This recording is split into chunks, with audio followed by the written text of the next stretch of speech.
Welcome back to Pink Turtle Soaps.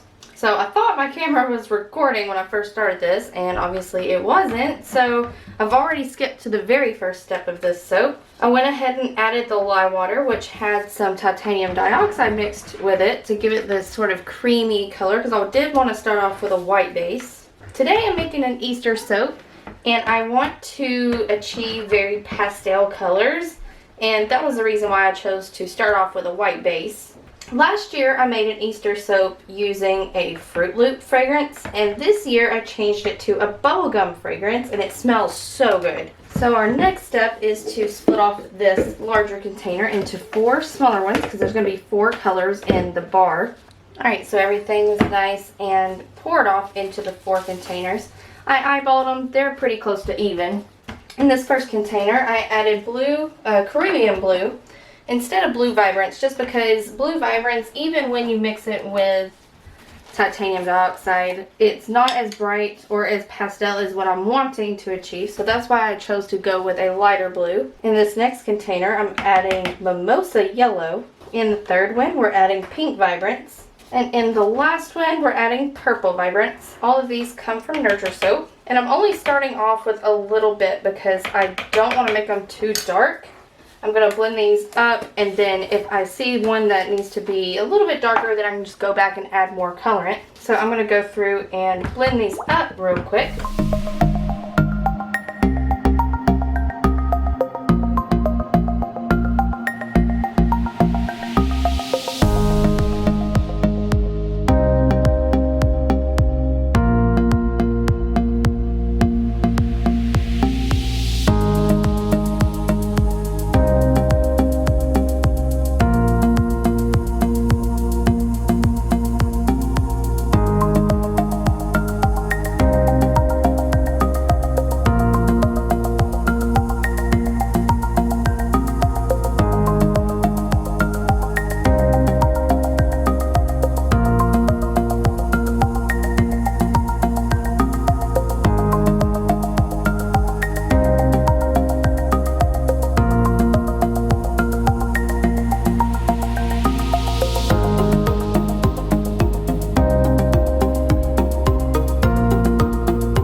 So I did end up having to add a little bit more colorant to the pink, purple, and blue, but the yellow came out perfect the first time. So I'm going to go in and add the fragrance oil. I'm going to blend that in by hand to see how it behaves initially. And if I need to stick blend it, then I will, but I want to try to avoid using the stick blender as much as possible. This smells just like a big piece of bubble gum. I can definitely see in this one being a big hit with the kiddos. So if you've been waiting for a bubblegum soap, it's going to be in this Easter soap, so be sure to be on the lookout for it on the website if you're interested. So I'm just going to go through and blend all of this in the other 2 colors, and I will bring you back when it's time to start pouring it into the molds. Alright, so we have our molds, and the soap is setting up pretty quickly, but I let it set for a little bit. I did want the colors to be a little bit thicker than normal, because when you pour when they're really fluid, they sort of like marble together, which is fine, but for this particular design, I did want for it to be thick. The thickness is going to help those colors stay separate, but you also have to be careful and not wait too long, or else it's going to be too thick to actually be able to pour it still, and you're going to end up scooping it out of the containers, which has happened to me before. See, this yellow is almost too thick.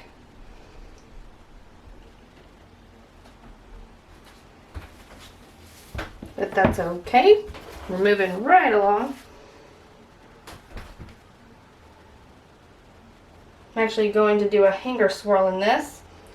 And in my opinion, this consistency where it's borderline too thick, that's the perfect time to try to do a hanger swirl. Alright, so I've got our little hanger tool here. I'm going to go back and forth. I can feel that bottom layer already really thick. I'm just going to go back and forth and then up and down. And with those colors being very thick, they're not going to blend together too much when you do the hanger swirl. Which, if you saw the Patchouli Paradise soap, you'll know what I'm talking about. That soap was really fluid, and I still did the hanger swirl. Alright, so I just banged those down on the table to work up any air bubbles that I may have pushed down with the hanger tool. And then I'm going to smooth this top part one more time because there's going to be piping sitting there, and I want for it to be nice and flat. Alright, so I'm going to let this set. It shouldn't take too long because it's already starting to set up fairly quickly. I'm going to clean up the edges, and I'm going to scrape out all my bowls, and then we'll come back when it's time to start piping the soap. Before we get started on the piping, I want to take a second to show you the embeds that are going to go on top. Here's an up-close look at all the little Easter egg embeds. There's purple, blue, pink, and yellow. I did my best to make the colors inside the bar match these eggs. And then I shook them around with silver and gold mica just to help show the definition in each little egg. And then the piping itself is going to be a two-tone green piping. There's going to be light green and dark green.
the embeds are in. I think it looks very Eastery. The piping will be a lot brighter tomorrow. The greens typically turn sort of like an olive or forest color for whatever reason, but tomorrow they're going to be much, much brighter. I also added a gold and green mix mica drizzle on top. You'll probably be able to see that better tomorrow whenever I cut each individual bar. And to top everything off, I sprayed it down with gold and silver biodegradable glitter. I think that that's going to give it that final touch. It just seemed like it really needed the glitter. So I'm going to spray it down with the alcohol probably about an hour, and then we'll come back tomorrow in about 24 hours. If it's ready to cut up, I'll take it out of the mold and we'll check out the inside. So we're back the next day to cut up the soap, and you can probably see now that the piping is a lot brighter than it was yesterday. And that bubblegum scent is just getting stronger. Let's go ahead and cut off this first bar. And that's what the inside looks like. You can really see the two different shades of green there in the piping. And the hanger swirl will probably be a lot more noticeable the further we get into the loaf. Let's cut off another one.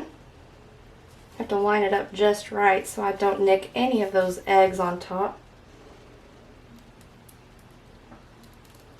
You can really see the hanger swirl from the purple into the yellow, but like I said, the further in we may start noticing more of a swirl going on. I love how sparkly the top is. That glitter was a perfect addition for the design. So let's go ahead and cut up this loaf and see what kind of swirls we've got.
If you'd like to grab yourself a bar, these will be available at pinkturtlesoaps.com on April 1st at 8 a.m. Be sure to subscribe to the channel because I upload a new soap making video every single Wednesday. Thank you so much for watching, and we'll see you next week.